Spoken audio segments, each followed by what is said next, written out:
more than half of Americans questioned in a new survey said they favor using U.S. troops to defend Taiwan if China was to invade the island.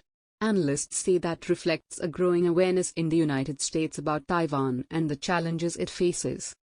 The Chicago Council on Global Affairs survey found that 52% of Americans support using U.S. troops to defend Taiwan against a Chinese invasion of the island. A smaller percentage of respondents, -19%, supported a U.S. defense of Taiwan when the Council first asked the question in 1982. The poll also found that 69% of those surveyed support U.S. recognition of Taiwan independence, a complicated topic. The survey, published August 25, was conducted from July 7 to July 26 this year through an online questionnaire. The sample included 2,086 adults, age 18 or older, living in 50 U.S. states and the District of Columbia.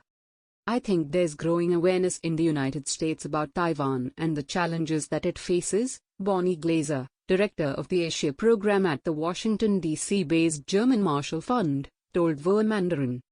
She added that China's military and diplomatic pressure on Taiwan have been widely reported, making Americans more supportive of Taiwan and more sympathetic to Taiwan's plight.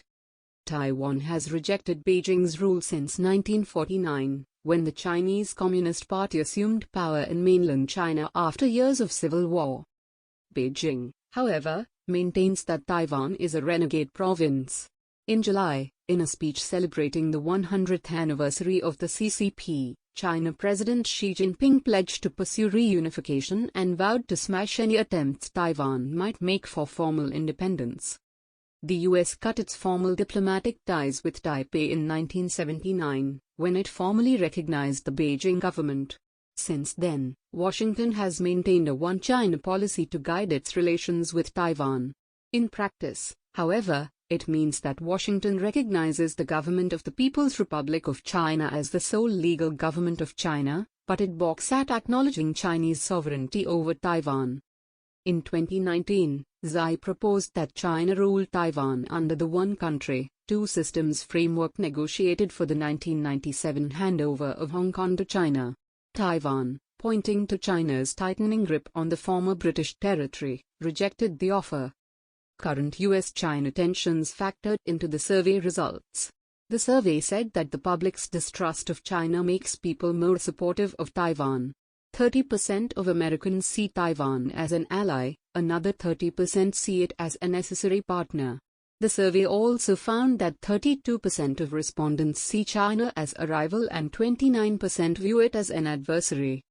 While a significant portion of Americans appear unfamiliar with Taiwan, a majority of Americans seem prepared to recognize independence for Taiwan should the U.S. government change its existing policy toward Taipei, the survey concluded.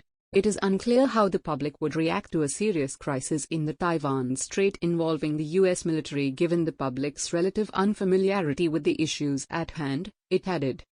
The Chicago Council's results also revealed that 65% of those surveyed support including Taipei in international organizations, and that 57% support a bilateral free trade agreement between Washington and Taipei. Glaser told VOA she was surprised at the percentage of Americans who think the U.S. should recognize Taiwan as an independent country. I think Americans, not surprisingly, don't understand all of the complicated factors involved in that kind of decision, she said.